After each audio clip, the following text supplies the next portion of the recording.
Assalamualaikum warahmatullahi wabarakatuh.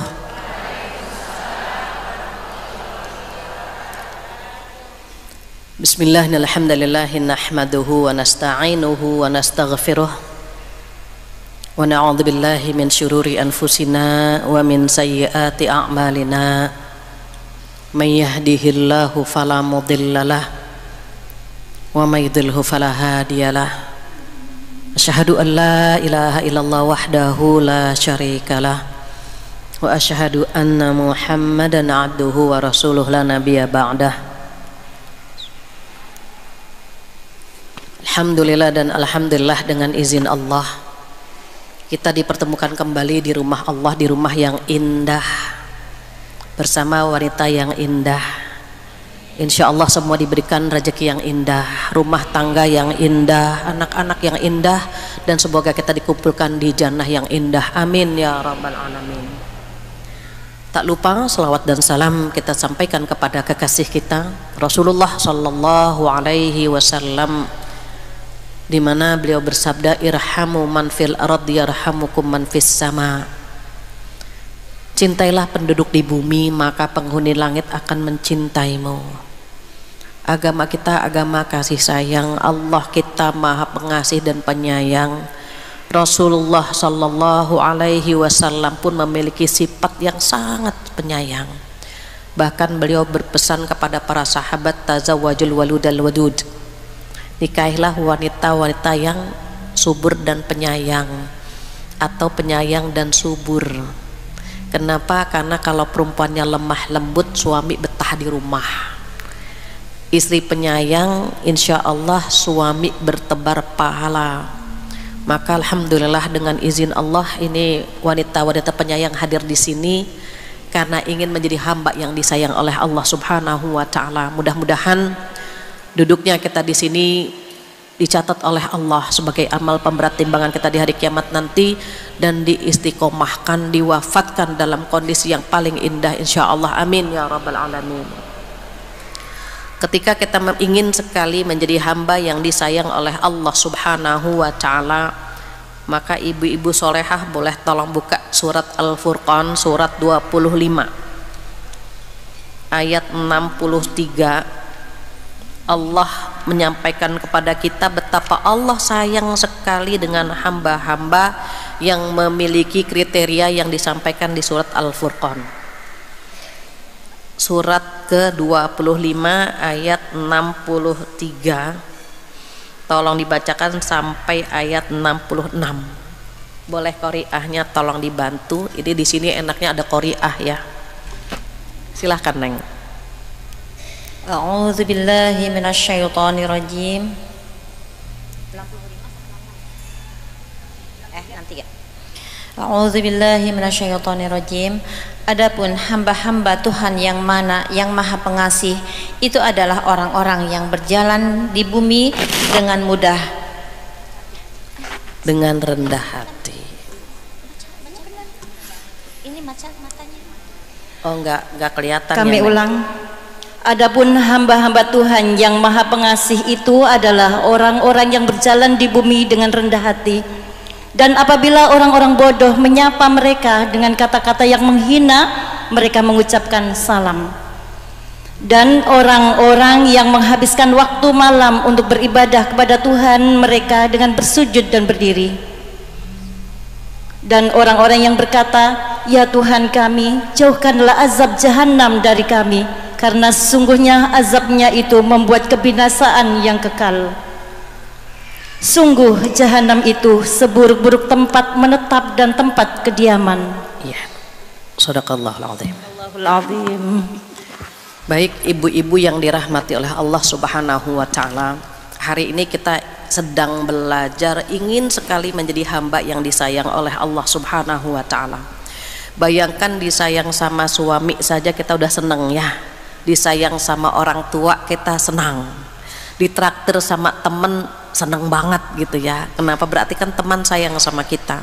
Disayang sama orang-orang di sekitar kita itu kita seneng banget. Apalagi yang sayang sama kita Allah Subhanahu wa taala. Bayangkan kalau Allah sudah sayang sama hambanya, apa aja yang kita pengen itu Allah kabulkan. Cuma sayangnya tidak semua orang siap disayang sama Allah. Kenapa bentuk sayangnya Allah dengan bentuk sayangnya kita kepada sesama berbeda? Kalau Allah sayang sama kita, Allah ngasih ujian. Kalau kita sayang kepada manusia, kita kasih hadiah kan? Ditraktir, disayang, diperhatikan, itu bentuk sayang kita kepada sesama, itu dikasih kenikmatan. Tetapi kalau Allah sayang kepada kita, itu Allah memberikan ujian. Makanya banyak yang pengen disayang sama Allah, tetapi kadang-kadang tidak siap. Bagaimana bentuk sayangnya Allah? Terkadang dijewer, dicubit, disentil dalam bentuk ujian yang kita hadapi sampai saat ini. Ini wajahnya kan penuh masalah semua nih sebetulnya. Ujiannya banyak sekali kan yang hadir di sini, banyak. Itu sebetulnya tanda sayangnya Allah begitu. Makanya pengen disayang tapi kadang-kadang kita belum siap. Karena dikatakan dalam Al-Quran qalil, sedikit sekali orang yang memahami bahwa dia sedang disayang oleh Allah. Tapi kita pengen cari cara gimana sih caranya biar disayang sama Allah. Maka di surat Al-Furqan ini diberitahukan sama Allah. Jadi nasihat itu ada dua, ada nasihat yang berbicara dan ada nasihat yang diam.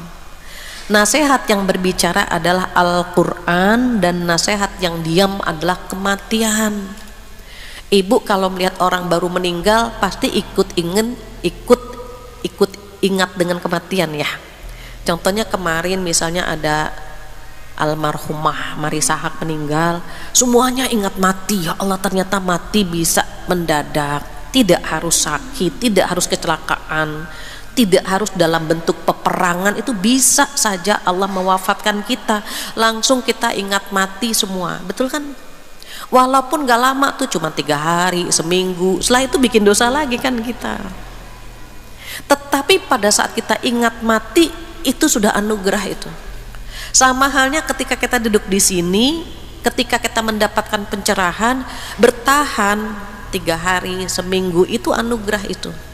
Termasuk mau duduk di sini saja itu sudah anugerah rezeki dari Allah Subhanahu wa taala. Kenapa enggak semua orang kan bisa duduk di sini? Diniatkan dari malam, diniatkan dari seminggu yang lalu, tapi bisa nggak tercapai duduk di sini? Belum tentu kalau Allah tidak mudahkan. Maka ketika kita hadir di sini, itu bentuk sayangnya Allah. Mau nambah lagi nggak disayang sama Allah, kita tambah lagi dengan ayat-ayat yang barusan dibacakan oleh saudari kita. Maka kata Allah, a'udzubillahi minasyaitonirrajim, wa ibadur rahmanil ladzina yamshuna 'alal ardi hauna. Allah tuh sayang banget sama hambanya yang kalau berjalan di muka bumi dengan rendah hati. Bukan rendah diri, tapi rendah hati. Berjalannya berbeda, cara bicaranya berbeda. Setiap dia melakukan apapun berbeda. Kenapa? Karena dia ingin disayang oleh Allah Subhanahu wa ta'ala. Jadi apa yang dilakukan Rasulullah Sallallahu Alaihi Wasallam dia ikuti, sifatnya, karakternya, cara bicaranya dia ikuti. Kenapa? Karena Rasulullah itu tidak menunjukkan kesombongannya. Allah nggak suka kalau ada hambanya sombong. Kenapa? Kata Allah dalam hadits kursi, itu pakaianku. Sombong itu pakaianku, keagungan dan kebesaran itu selendangku. Jadi kalau Allah melihat ada hambanya yang menggunakan pakaian Allah, Allah nggak suka. Terus bagaimana bikin Allah suka? Maka berjalan di muka bumi dengan rendah hati. Manusia punya sifat sombong, semua manusia punya sifat sombong, tapi prosentasenya berbeda. Ada yang hanya 0,3 gitu ya, ada 0,5, tapi ada yang 3,9, 7,8. Kalau IP semakin tinggi semakin bagus. Tapi kalau sifat sombong semakin tinggi semakin mengerikan. Tidak nyaman kita dekat dengan orang sombong. Kata Allah, jangan pernah merasa yang kita genggam ini milikmu. Jadi kalau pengen menepis, meminimalisir sifat sombong, ingat semua yang kita genggam adalah titipan. Kalau dititipi jangan merasa memiliki, entah itu popularitas, entah itu identitas, entah itu fasilitas, entah itu isi tas. Tidak perlu. Semua titipan. Apa aja yang kita genggam, ilmu, kecantikan, keluarga, harta, titipan yang Allah bisa ngambil kapan saja. Jadi kalau kita merasa itu titipan Allah, kita nggak akan pernah bangga dengan apa yang kita minta, yang kita punya. Justru kita takut apa yang Allah titipkan tidak bisa kita maksimalkan. Bahasa mudahnya gini, aku titipkan kepada kamu ya, gitu. Coba dipantau sama Allah, coba yang dititipi ini sesuai nggak dengan yang Allah mau. Dikeker tuh, yang ngeker siapa? Yang ngeker itu malaikat raqib. Jadi malaikat raqib itu CCTV yang memantau kita nih, gitu. Yang ngaji siapa saja nih, raqib itu tugasnya. Dikeker semuanya dari yang pertama datang sampai yang terakhir datang. Selama belum doa penutup majlis dicatat itu. Even dia cuma masuk, cuma mau naruh air, cuma mau naruh tisu, malaikat lapor juga. Ya Allah tuh yang barusan datang gimana tuh ya Allah? Cuma sebentar, cuma naruh air saja. Apa kata Allah? Catat namanya sebagai orang yang hadir di majlis ilmu juga. Masya Allah. Jadi malaikat itu lapor terus kepada Allah Subhanahu wa ta'ala karena mereka tidak ingin salah, sehingga semua yang dicatat oleh Allah semuanya itu melalui izin Allah semuanya ya. Malaikat raqib ngawasi, nanti raqib bilang ke malaikat atid, ya atid catat namanya. Baiknya buruknya yang mencatat adalah malaikat atid. Maka disitulah ketika kita belum berucap apapun, baru dalam hati malaikat sudah mencatatnya. Baru dalam hati, apalagi kalau sudah terucap. Kesombongan juga sama, sebelum sombong kan ada bibitnya. Bibitnya itu namanya ujub. Apa ujub? Dia takjub dengan dirinya. Orang nggak tahu kalau ujub, orang nggak tahu. Contoh, malam kita bangun, terus kita takjub dengan diri kita. Ya Allah, yang lain lagi tidur, aku bangun, ih solehah banget sih. Takjub dengan dirinya. Kotak amal jalan, dia masukin warna merah. Ya Allah, yang lain cuma 10.000, 20.000, aku 100, ya Allah dermawan sekali sih aku. Nah itu ujub. Hati-hati, orang nggak tahu karena hanya dia sama Allah. Termasuk kalau kita foto ya, kalau kita foto khawatir juga nih, kalau foto setelah difoto yang dilihat wajah siapa? Wajah sendiri kan. Kita nggak peduli dengan wajah orang lain. Yang lain mau mingkem, mau merem, mau mangap, kita nggak peduli. Yang penting kita bagus kan. Kalau sekedar kita bilang oh oke lah kita bagus, nggak apa-apa. Oh, oke lah kita nggak merem. Kalau merem kita minta ulang kan, udah ulang lagi dong, ini aku merem gitu ya, kita minta ulang. Selama nggak ada ujub di sini. Ujub gimana? Ya Allah, ini di foto sedarussalam yang paling cantik aku ya Allah. Nah itu yang nggak boleh. Jadi kalau sekedar mau lihat, oh masih pantas lah, oh nggak merem, nggak mingkem, nggak mangap, oh masih oke gitu ya. Tapi kalau sudah, ya Allah, Masjid Darussalam, ya Allah, kayaknya yang paling, nah itu Allah nggak suka itu. Terus tiba-tiba cut keluar, gimana dong? Istighfar. Kan wajah cantik titipan, hidung takabur titipan. Pengennya kan takabur tapi ternyata tawadu, hidung kita titipan. Alis pengennya kan seperti semut beriring gitu ya, tapi ini ternyata seperti semut kejar-kejaran. Ya sudah titipan. Semua yang Allah titipkan sama kita itu udah pantas gitu, udah pantas, sudah seimbang, jangan dilebihkan, jangan dikurangi. Maka merubah ciptaan Allah kan haram, berarti tidak bersyukur dengan yang Allah titipkan. Tugas kita mensyukuri yang Allah berikan kepada kita, bersyukur saja. Sombong tidak boleh. Kenapa? Allah nggak suka. Bayangkan kalau wajah titipan gampang Allah mengubah, tiba-tiba kecelakaan, hilang kan kecantikannya. Ilmu titipan tiba-tiba dia gagap, dia lupa, hilang kan ilmunya. Kita nggak usah jauh-jauh, kita ngaji setiap pekan, setiap bulan, lupa lagi gitu kan. Oh, buat Allah gampang. Apalagi kalau cuma yang jiping, ngaji kuping, itu kesandung udah lupa. Yang jiro bagaimana? Jiro masih lebih mending, dia nyatet, habis ngaji ditaro, jiro tuh. Bulan depan ketemu lagi, kemarin pembahasannya apa ya? Apa ya? Kita kebet-kebet lagi. Tapi masih lebih mending karena dia mencatatnya. Ciri-ciri orang besar itu mencatat apa yang dia dapat. Walaupun setelah dicatat nggak dibaca lagi, udah bagus itu. Kenapa? Minimal dia mendapatkan pahala mencatatnya, mendapatkan pahala mendengarnya gitu. Makanya ilmu juga titipan. Takut banget kalau ilmu itu tidak dikembalikan kepada kita, karena kita tidak bisa mengamalkannya. Harta titipan, dirampok, tiba-tiba berangkasnya hilang. Oh, gampang buat Allah. Jabatan juga titipan. Maka kata Allah, a'udzubillahi minasyaitonirrajim, tu'til mulka man tasya wa tanzi'ul mulka mimman tasya. Yang ngasih kerajaan Allah, yang ngambil juga Allah. Jabatan tuh sementara, dia datang pergi. Kenapa? Karena titipan. Terus kita mau sombong dari mana gitu? Mau sombong lewat apa? Semuanya titipan. Kalau kita ingat bahwa semua titipan Allah, maka sombongnya itu bisa diminimalisir. Apalagi kalau udah ngaji seperti ini ya, insya Allah itu sombongnya ndak ada. Di sini ya, di sini. Kalau keluar lagi saya nggak tahu lagi. Minimal di sini sedang kita tekan sifat sombongnya itu minimal.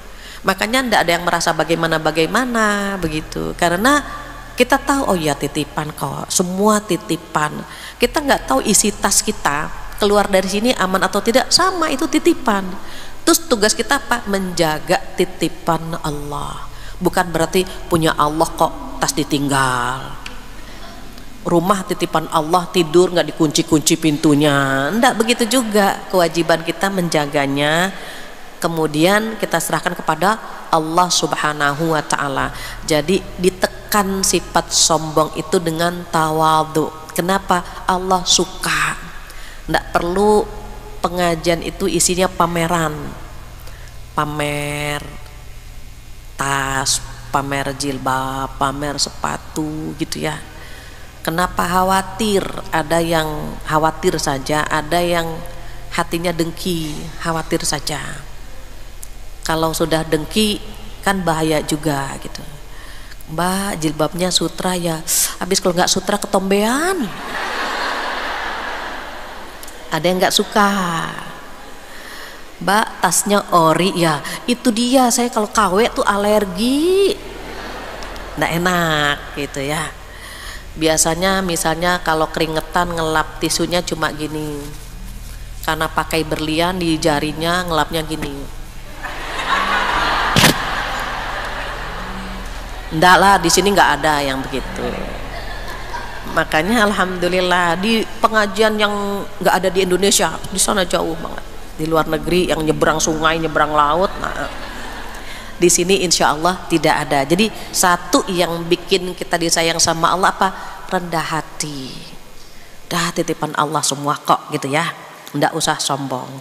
Yang kedua, wa idza khatabahumul jahiluna qalu salama. Nah ini yang agak susah buat perempuan. Dan apabila orang-orang yang jahil menyapa mereka dengan kata-kata yang menghina, mereka mengucapkan salam, assalamualaikum. Nah sekarang terkadang tidak lagi mengucapkan dengan lisan, tetapi dengan chattingan. Netizen itu masya Allah sekarang ya. Nih hati-hati.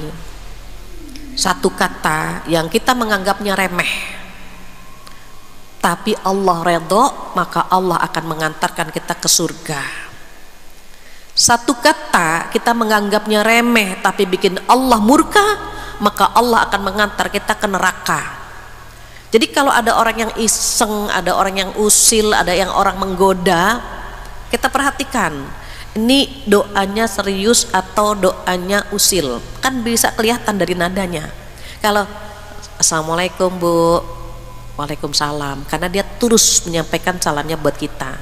Tapi kalau Assalamualaikum cantik, Waalaikumsalam, pelan-pelan aja, Waalaikumsalam, jangan dibalas Waalaikumsalam ganteng, gak usah. Kenapa? Dia niatnya bukan mendoakan kita dengan tulus. Kalau Assalamualaikum penghuni surga, pelan aja, Waalaikumsalam, amin ya robbal alamin. Jangan dijawab Waalaikumsalam penghuni neraka, nggak usah. Kadang-kadang kita suka nggak sabaran, kalau ada yang usil kita jawab. Saya sering sekali melihat perempuan yang begini nih, laki-laki enggak, masya Allah ya, laki-laki tuh yang begitu tuh nggak dijabanin, nggak dijawab gitu. Tapi kalau kita tuh pengen panas, kita emosi gitu, emosi banget kalau kita diledek, dihina. Sesungguhnya orang-orang yang meledek kita kan akhlaknya akhlak tercela. Kalau mereka usil mengganggu kita, akhlak tercela. Kalau kita balas, kita berarti selevel dengan dia gitu maksudnya. Padahal kita kan pengen lebih tinggi dari dia gitu. Jadi ya udah tahan aja, jawab aja Waalaikumsalam, kemudian tinggalkan. Sama ini netizen juga kalau komentar kan luar biasa ya Bu. Itu kalau dipikirkan, sakit hati sekali kita. Sampah serapah itu dituliskan itu. Kadang-kadang saya nggak habis pikir, itu kan beranda saya, Instagram saya, postingan saya. Tapi mereka bisa mengeluarkan tulisan yang jijik sekali gitu. Sumpah serapah ditulis di beranda saya gitu.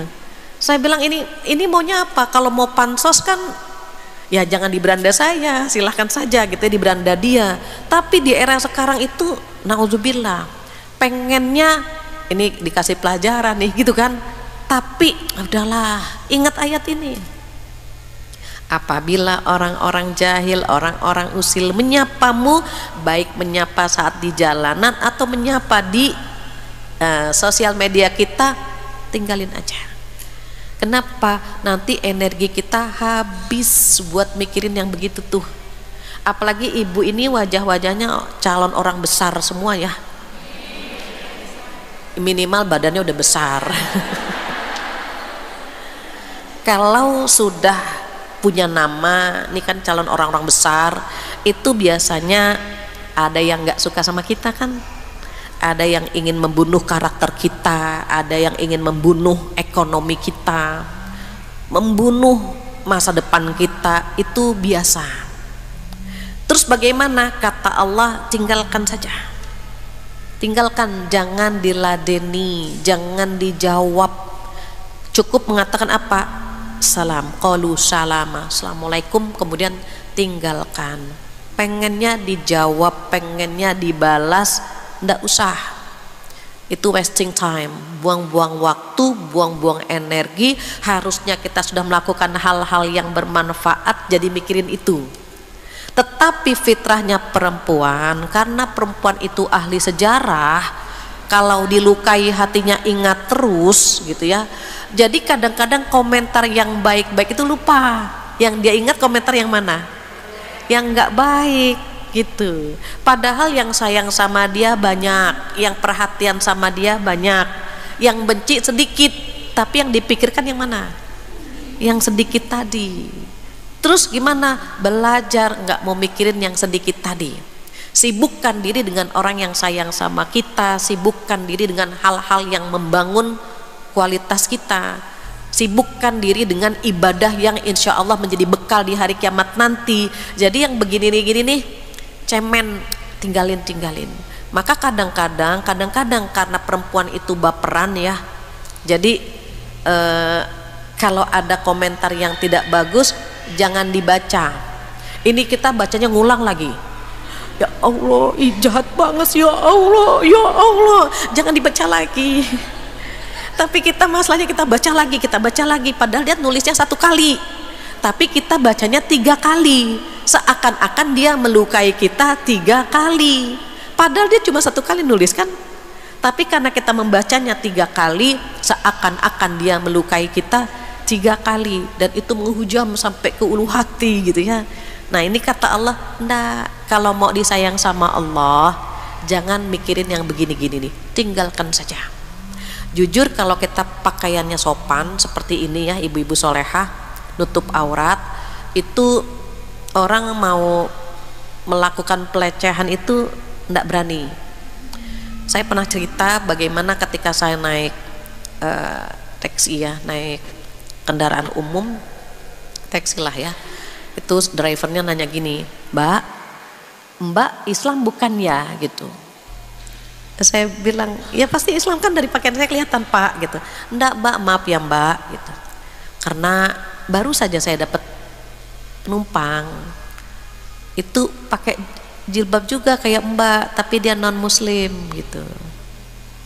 Terus ketika saya tanya kenapa gitu, sejak kapan pakai hijab gini, jawabannya dia, saya bukan orang Islam Pak gitu.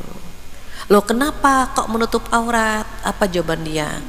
Karena sejak saya menutup aurat saya di kantor dihargai, saya di kantor dihormati. Kalau saya pakai busana yang biasa saya pakai ke kantor, mereka nyolek punggung saya, pinggang saya, kadang-kadang paha saya. Mereka melakukan hal senon yang tidak pantas lah gitu kepada saya. Tapi setelah saya pakai ini, pakai hijab, dia bilang mereka menghormati saya. Apa jawaban dia? Oh gitu Mbak gitu. Iya, seandainya nih perempuan ini bilang, seandainya umat Islam tahu dengan perintah Tuhannya gitu, pasti mereka akan menutup aurat semua. Karena Tuhannya yang memerintahkan kan pasti mendatangkan kebaikan buat dia. Saya bilang sama supirnya, Mas dia turun di mana? Kan boleh jadi itu mengantar hidayah, Mas dia turun di mana gitu. Kalau kita ajak ngobrol boleh jadi itu dia tertarik dengan agama kita, karena ketika dia merasakan nikmatnya menutup aurat saja luar biasa gitu. Sama halnya kalau saya suka seneng gitu ya, kalau ada orang yang hadir ke pengajian, walaupun mohon maaf ada kadang-kadang yang belum menutup aurat, ada yang kadang-kadang belum sholat gitu ya, ada yang kadang-kadang mohon maaf masih melakukan dosa besar, dia hadir ke pengajian, itu saya seneng banget. Kenapa? Karena ketika dia duduk di majelis ilmu, dia sudah mendapatkan pencerahan, sudah dibimbing sama Allah untuk kumpul bersama orang baik-baik. Makanya kadang-kadang ada yang nutupin pahanya pakai sajadah, nggak ada masalah buat saya. Ada yang misalnya mohon maaf ya, yang datang ke saya, Bu makasih saya baru hari ini datang ke pengajian, insya Allah saya tidak akan pernah selingkuh lagi gitu. Berarti kan dia selama ini dia selingkuh. Kita bilang alhamdulillah, kita apresiasi. Kenapa? Oh dia punya niat baik. Coba kalau kena, oh Mbak selingkuh selama ini, astagfirullah, dia nggak datang lagi ke pengajian. Tapi kalau dia nyaman cerita sama kita, alhamdulillah Bu, insya Allah saya akan meninggalkan itu. Oh alhamdulillah, dia nyaman kumpul sama kita. Ada yang lari-lari, Bu alhamdulillah Bu, sekarang saya sudah sholat. Oh ya alhamdulillah, kan sholat wajib. Tapi kalau kita bilang, oh dikira ada apa Mbak, kan sholat wajib Mbak, beda. Buat dia yang nggak sholat kemudian sholat, itu prosesnya besar. Dari nggak pakai jilbab terus pakai jilbab, itu prosesnya besar. Dari berzina kemudian tidak berzina, itu prosesnya besar. Jadi setiap ada orang yang melakukan hal positif dalam kehidupannya, kita apresiasi. Tetapi kalau ada orang yang melakukan hal yang negatif kepada kita, tidak kita pikirkan lagi. Kenapa? Biar energi kita lebih banyak merekrut orang baik-baik ketimbang memikirkan orang yang tidak baik. Jadi sekarang kita mulai belajar dari ayat ini. Oh kalau ada orang usil, ada orang yang tidak suka sama kita, haters. Haters itu sampai kapan pun ada. tidak disibukkan dengan pembenci, tetapi kita menyibukkan diri dengan kasih sayang, dengan perhatian. Even orang itu tidak pernah perhatian sama kita, tapi kalau kita berikan perhatian kepada dia, dia pasti senang. Orang tersebut tidak pernah menghormati orang lain, tapi kalau kita hormati dia, dia pasti senang. Orang tidak pernah sayang sama siapapun, kalau kita sayang, dia pasti senang. Maka belajar dari ayat ini, pengen banget jadi hamba yang disayang sama Allah, maka lakukan yang kedua, tidak menyibukkan diri dengan tutur kata dan hinaan orang lain kepada kita. Kenapa? Karena kalau ada orang yang usil kepada kita, tinggalkan saja, assalamualaikum, tinggalkan. Itu nomor 2. Ketiga apa? Yang ketiga, walladzina yabituna lirabbihim sujjadan wa qiyama. Yang ketiga, menghabiskan waktu malamnya untuk sholat. Jadi ada sholat malam gitu ya, menghabiskan waktu malam dengan bersujud dan berdiri. Maksudnya sholat malam. Ibu-ibu, teman-teman mungkin masih ingat ya, malam itu dihitungnya kapan gitu. Masih ingat ya, saya pernah menyampaikan. Menghitung malam dari maghrib ke subuh. Maghrib ke subuh berapa jam? Ini biar gampang ya. Sebetulnya kan maghrib jam 6 kurang gitu ya, subuh jam 4 lewat. Biar gampang, misalnya maghrib jam 6, subuh jam 4. Dari jam 6 ke jam 4 berapa jam? 10. Enakan ngitung uang ya daripada ngitung waktu ya. Lama ngitungnya. 6, 7, 8, 9, 10, 11, 12, 1, 2, 3, 4, 10 jam. Nah 10 jam dibagi 2 berarti kan 5 jam. Nah itu disebut dengan nisfahu, tengah malam. Jadi kalau misalnya kita habis sholat isya ketiduran, bangun-bangun tengah malam, itu udah bisa sholat tahajud gitu. Kalau sekarang misalnya maghrib jam 6, 7, 8, 9, 10, 11, jam 11 lewat gitu ya, itu udah bisa kalau kita udah tidur.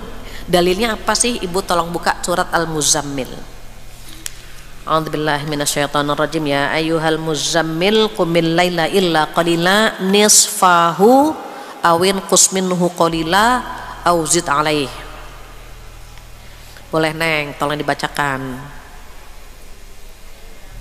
Ayat 1 Neng. Surat 73 ayat 1 sampai ayat 7. Bismillahirrahmanirrahim. Wahai orang-orang yang berselimut, bangunlah untuk sholat pada malam hari, kecuali sebagian kecil, yaitu separuhnya atau kurang sedikit dari itu, atau lebih dari 1/2 itu, dan bacalah Al-Quran dengan perlahan-lahan. Sesungguhnya kami akan menurunkan perkataan yang berat kepadamu. Sungguh bangun malam itu lebih kuat mengisi jiwa, dan bacaan waktu itu lebih berkesan. Sesungguhnya pada siang hari engkau sangat sibuk dengan urusan-urusan yang panjang. Iya. Pagi sampai sore kita sibuk dengan urusan yang gak henti-hentinya ya. Yang ngantor, yang pegawai, yang IRT, ibu rumah tangga itu gak selesai-selesai. Kamar dirapihkan, ruang tamu berantakan, ruang tamu dirapikan, dapur belum rapi, terus gitu kan. Itu kata Allah, kita disibukkan di siang harinya sehingga malamnya kita gunakan untuk beribadah kepada Allah Subhanahu wa ta'ala. Maka di ayat ini yang dipanggil itu sesungguhnya Rasulullah sallallahu alaihi wasallam. Karena Rasulullah sallallahu alaihi wasallam punya julukan Al-Muzammil, Al-Mudaththir, Yasin, Toha, Mustafa, Mujtaba, Ahmad, Muhammad, itu nama-nama Rasulullah sallallahu alaihi wasallam, julukannya demikian. Sama halnya hari ini ketika kita melihat ayat ini, a'udzubillahi minasyaitonirrajim, ya ayyuhal muzammil qumil laila illa qalila nisfahu awin qus minhu qalila au zid alaih. Ayatnya begitu. Wahai orang yang berselimut. Tadi ya, pertama Rasulullah sallallahu alaihi wasallam. Yang kedua siapa? Kita kalau tidur kan pakai selimut, dipanggil juga sama Allah. Wahai yang lagi tidur pakai selimut, bangun ya gitu. Yang ketiga siapa? Yang ketiga, wahai orang yang berselimut masalah, berselimut amanah, berselimut ujian, bangun malam begitu. Qumil laila illa qalila. Qalila di situ ada yang menafsirkan sebentar, nggak lama gitu. 2 rakaat boleh, 4 rakaat boleh, 8 juga boleh. Ada yang menafsirkan qalila di situ sedikit banget yang mau mengerjakan ini begitu. Jadi nisfahu setengahnya tadi ya. Ini saya buat simulasi. Ini maghrib, ini subuh gitu ya.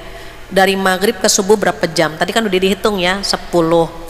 Nisfahu itu segini nih, tengah-tengahnya. Nah ini nisfahu tuh setengahnya di sini. Terus kata Allah awin kus, kurang dikit bolehlah gitu. Auzid alai, atau lebih sedikit juga boleh gitu maksudnya. Awin kus gitu ya. Jadi auzid alai. Terus yang paling bagus yang mana? Nanti dijelaskan di surat ini juga. Yang paling bagus itu di ayat 20 itu disebutkan 2/3 malam. Ini kan di setengahnya ya. Nah dari maghrib ke subuh dibagi 3. 10 jam dibagi 3, 1/3 mendekati subuh itu golden timingnya. Berapa kalau 10 dibagi 3? Katakanlah 3 jam. Nah 3 jam sebelum ke subuh. Subuh jam 4, mundur aja 3 jam, sekitar jam 2 ya. Itu golden timingnya di situ tuh, di 2/3 malam. Jadi diingat ya cara menghitungnya, maghrib sampai ke subuh berapa jam, kemudian kalau dibagi 2 itu setengahnya, dibagi 3 1/3 mendekati subuh itu afdoliyahnya. Jadi waktu yang paling bagus itu di 1/3 malam, 2/3 ya, 1/3 mendekati subuh, karena kan kita bagi 3 nih, 1/3-nya mendekati ke subuh itu paling bagus. Kita menyebutnya 2/3 malam, 2/3 karena 1/3 mendekati subuh gitu ya. Jadi nanti ada di ayat ke-20 itu disebutkan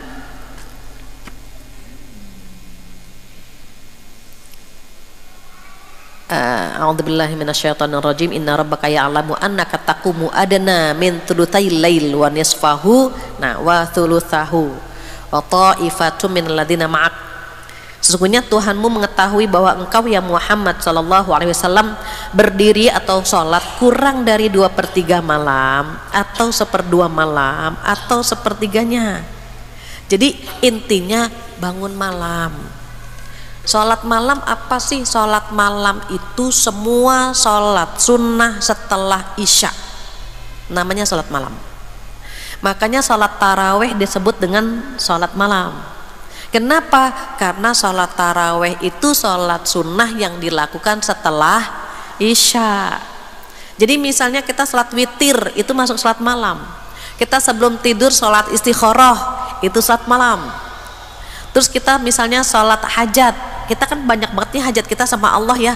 Sebelum tidur sholat hajat 2 rakaat itu sholat malam. Sholat tahajud termasuk sholat malam begitu. Tetapi sesungguhnya sholat malam itu semua sholat sunnah setelah isya namanya sholat malam. Terus yang paling bagus yang mana? Yang tadi tuh yang mendekati ke subuh, 1/3 ke subuh itu paling bagus. Makanya kita dianjurkan untuk sholat tahajud. 2 boleh, 4 boleh, 6 boleh, 8 boleh. Nanti ditutup dengan witir. Witir hanya ada 1 kali dalam 1 malam. Jadi misalnya kita sholat isya, kemudian ba'diyah, kemudian witir kan.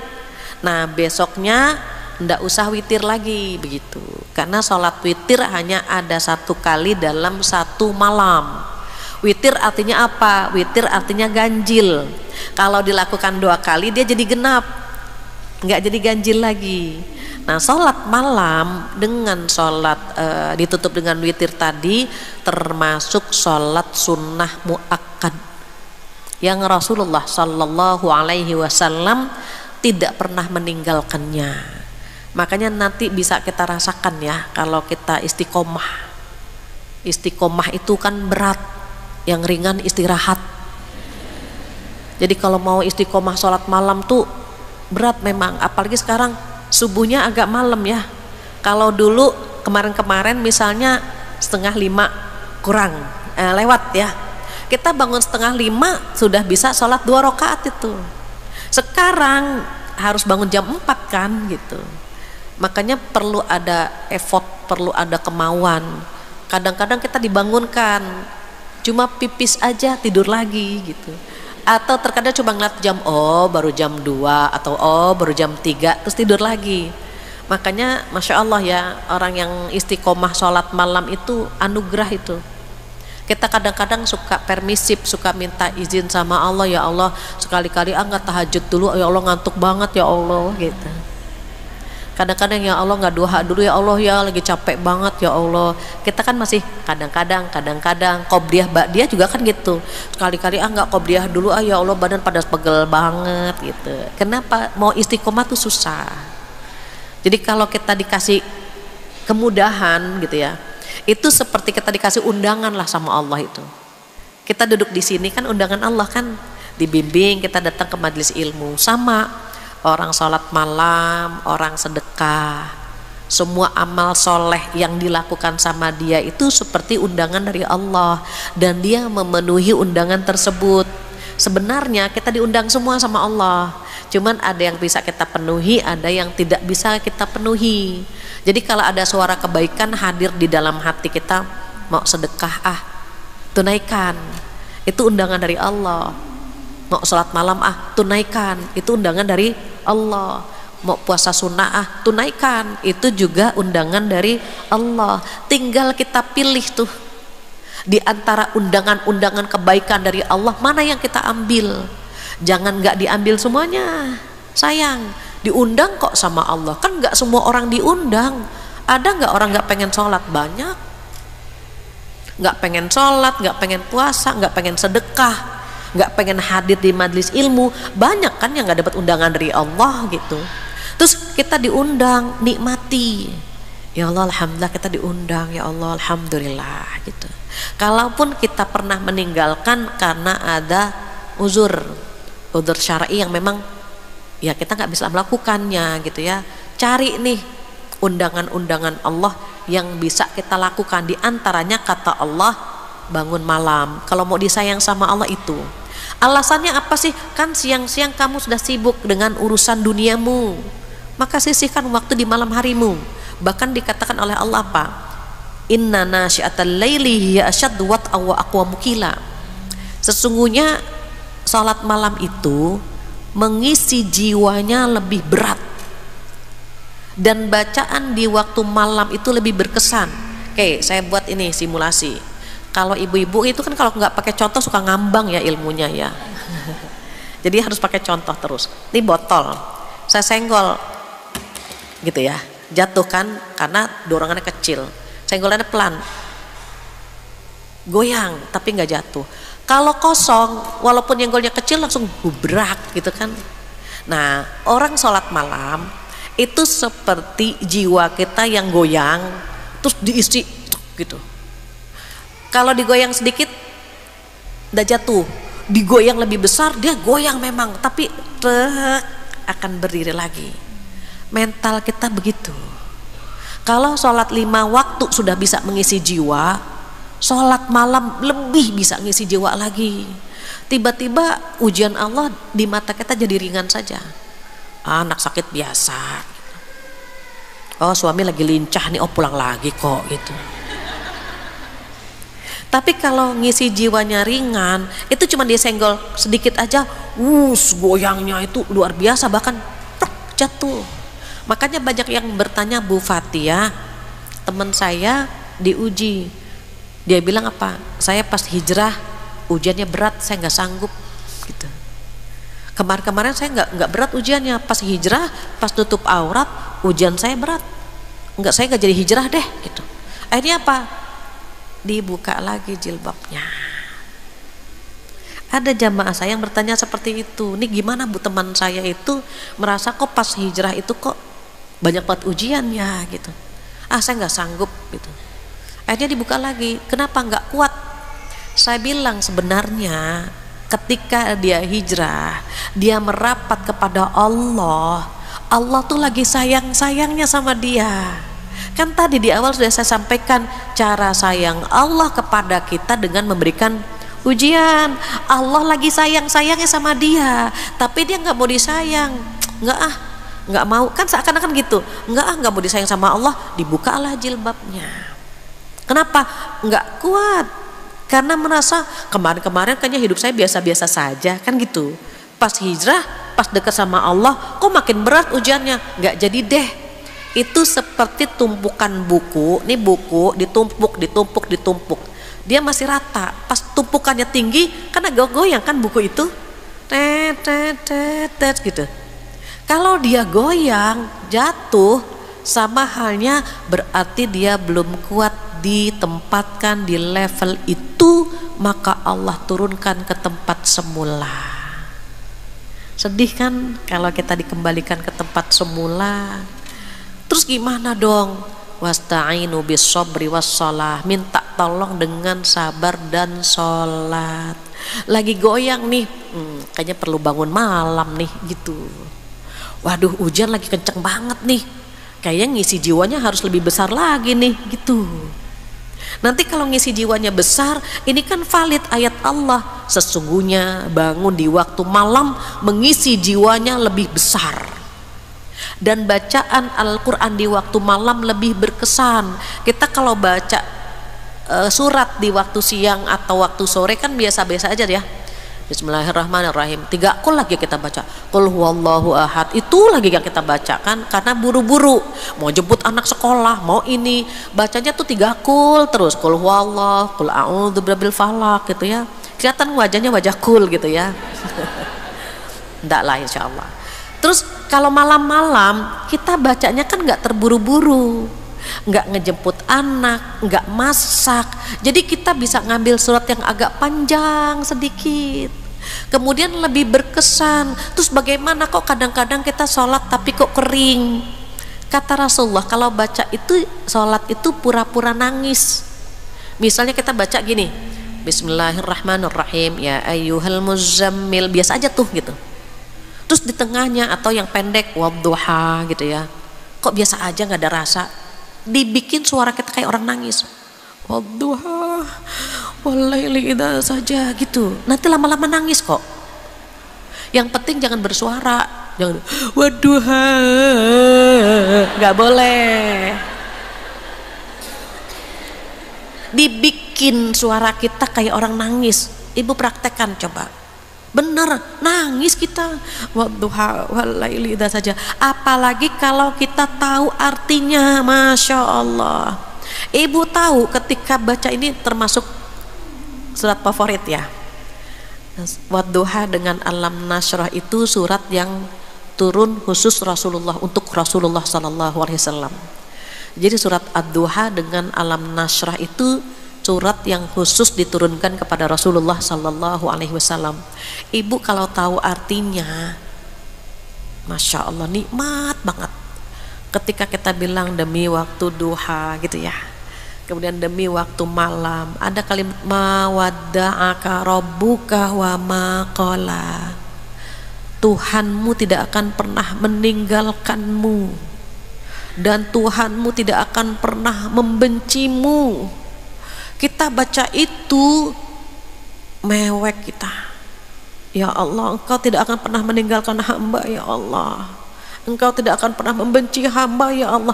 Ujian kita berat banget, kan ada Allah gitu. Ya Allah, Engkau tidak akan pernah meninggalkan hamba ya Allah. Kita baru sampai mawadda'aka rabbuka wa ma qala, itu langsung nangis kita. Tuhanmu tidak akan pernah meninggalkanmu, langsung gitu. Tuhanmu tidak akan pernah membencimu sebanyak apapun dosa kita. Allah tidak akan pernah membenci kita. Bikin dosa lagi, istighfar lagi, besok bikin dosa lagi, terus Allah benci sama kita? Enggak. Allah nunggu taubat kita, Allah nunggu mohon ampun kita. Makanya kalau lagi sholat bacanya agak dibikin kayak mau nangis gitu, dibikin lebih syahdu gitu ya.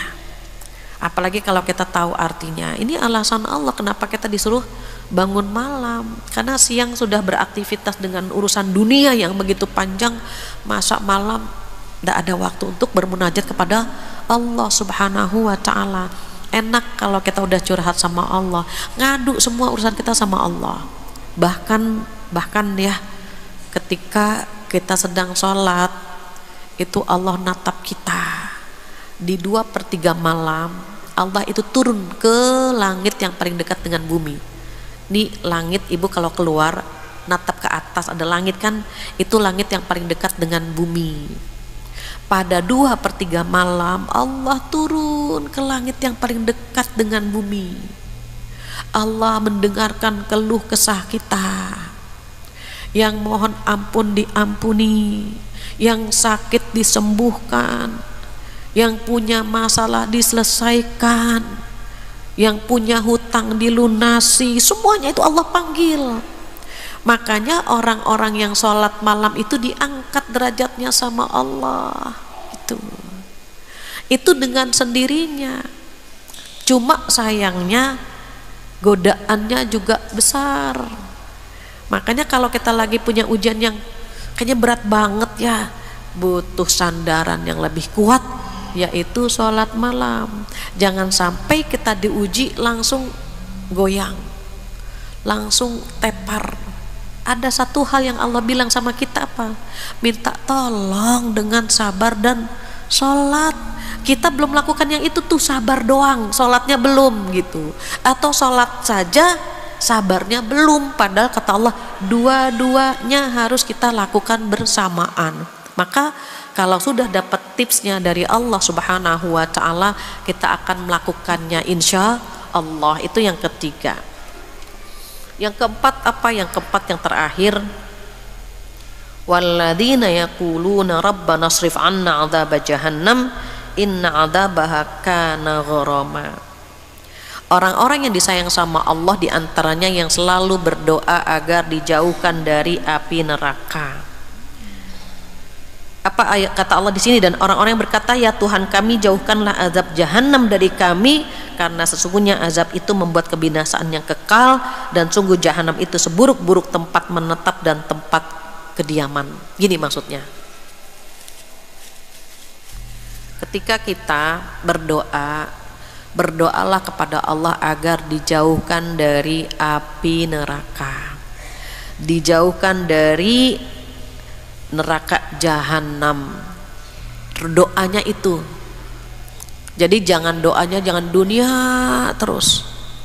Kita permintaan kita kebanyakan dunia ya. Minta rezeki lagi gitu. Minta rumah, minta kendaraan, minta ini. Boleh. Tapi jangan minta dunia terus. Mintalah akhirat.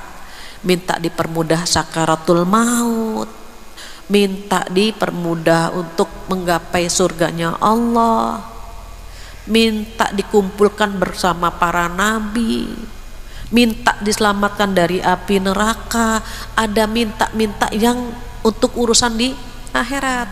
Walaupun doa yang paling lengkap doa sapu jagad, Rabbana atina fid dunya hasanah wa fil akhirati hasanah waqina adzabannar. Ada kalimat waqina adzabannar. Nah itu, kalau kita doanya serius, cuman doa itu saja tuh, Rabbana atina saja, itu kita bahagia dunia akhirat.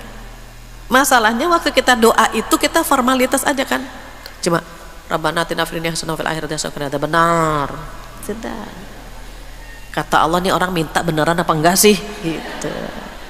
Jarang yang doa ini nangis tuh, jarang. Padahal kalau doa ini dikabulkan, itu kita bahagia di dunia, bahagia di surga, terhindar dari api neraka. Kenapa? Karena orang-orang yang berdoa ini nih berarti dia serius. Makhluk Allah yang paling kejam itu ya neraka jahanam. Dan neraka jahanam itu ditutup. Nanti kalau di pembahasannya tentang surga neraka lah insya Allah ya. Ini sekedar saja, api neraka itu, pintu neraka itu ditutup gini. Jadi ketika seseorang mau masuk neraka itu dia udah shock mendengarkan suara api menggelegar, suara orang teriak, dia udah shock itu dia. Kita dengar petir, dengar guntur, dengar gitu ya, udah ini keras banget suaranya gitu. Itu baru di dunia. Suara api neraka lebih ngeri dari itu. Jadi ketika orang mau dimasukkan ke dalam api neraka kan pintunya tertutup, sehingga dia nggak tahu apa yang ada di dalam. Dan penjaga pintu neraka semuanya bengis, semuanya kejam. Ibu kalau orang masuk ke pintu neraka nggak ada tuh malaikat yang ramah, nggak ada. Ibu ya Allah kenapa masuk neraka? Nggak ada. Jalan pinggir ya Bu, biar nggak kecebur ya Bu, nggak ada tuh malaikat begitu. Jadi pintu neraka ditutup, dibuka langsung ditendang masuk ke dalam. Nggak ada Bu, pelan-pelan ya, pelan-pelan Bu, nyepluknya pelan-pelan, nggak ada Bu malaikat begitu. Semuanya tuh diciptakan disuruh bengis, disuruh kasar. Makanya neraka itu seburuk-buruk tempat kembali karena memang tempatnya ndak enak, pengawal yang menjaga juga nggak enak, nggak ada yang ramah, wajahnya juga ngeri gitu, ngeri. Nggak kebayang ya Bu neraka itu, naudzubillah. Penjaganya bengis, minumannya air mendidih, makanannya darah dan nanah, suaranya mengerikan. Karena itu tempat yang mengerikan, penjaganya mengerikan. Jadi kalau minum air mendidih itu ususnya kepotong-potong gitu, makannya nanah dan darah, menjijikan semua. Bantalnya api, selimutnya api, semuanya mengandung api. Jadi kita memang harus berlindung dari api neraka. Kalau kita minta dijauhkan dari api neraka, Allah sayang banget Ibu. Berarti hambaku benar-benar ingin terhindar dari api neraka. Maka tugas kita balik lagi kepada duit. D-nya doa yang indah agar terhindar dari api neraka. U-nya usaha yang kira-kira bikin mampir ke neraka apa nih? Jauhkan. Jangan doa tapi seneng sama dosa. Doa terhindar dari api neraka tetapi ngerumpinya jago banget, jangan juga. Yang sering ngerumpi neraka apa namanya? Neraka hutomah. Tuh ada tempatnya neraka masing-masing. Jadi kalau lagi ngerumpi bareng-bareng, ingetin lagi, jangan sampai kita masuk neraka hutomah ini bareng-bareng gitu. Bubar kita. Kenapa? Karena memang ayatnya ada kan, a'udzubillahi minasyaitonirrajim, wailul likulli humazatil lumazah. Itu include di situ tuh yang suka ngerumpi, yang suka mengumpat, yang suka mengumpulkan harta, menghitung-hitung tapi tidak ditunaikan zakatnya karena mengira hartanya bisa membuat dia kekal, kan begitu. Nanti mereka dimasukkan ke mana? Ke neraka hutomah. Jadi berlindung, D-nya kan tadi doa ya Allah jauhkan hamba dari api neraka. U-nya usaha, mana nih yang bikin seseorang masuk ke neraka, jauhin bareng-bareng. Ini nih, nggak sholat masuk neraka mana nih? Masuk neraka sakor. Ada neraka masing-masing namanya. Kalau yang suka mendustakan ayat Allah, neraka mana? Neraka lazo, yang berpaling dari agama, nggak percaya dengan ayat-ayat Allah, itu neraka lazo, dan seterusnya. Intinya kita ingin banget terhindar dari api neraka, maka doa yang kuat, usaha yang maksimal. Jangan ini bikin mampir ke neraka, gak jadi jauhkan. I-nya apa? Ikhlas. Ikhtiar sama usaha kan sama. I-nya ikhlas. Allah biasanya kalau ingin menjauhkan kita dari api neraka, itu kita digugurkan dulu dosa kita. Cara menggugurkannya bagaimana? Dengan ujian yang hari ini kita hadapi. Itu cara Allah menggugurkan dosa begitu.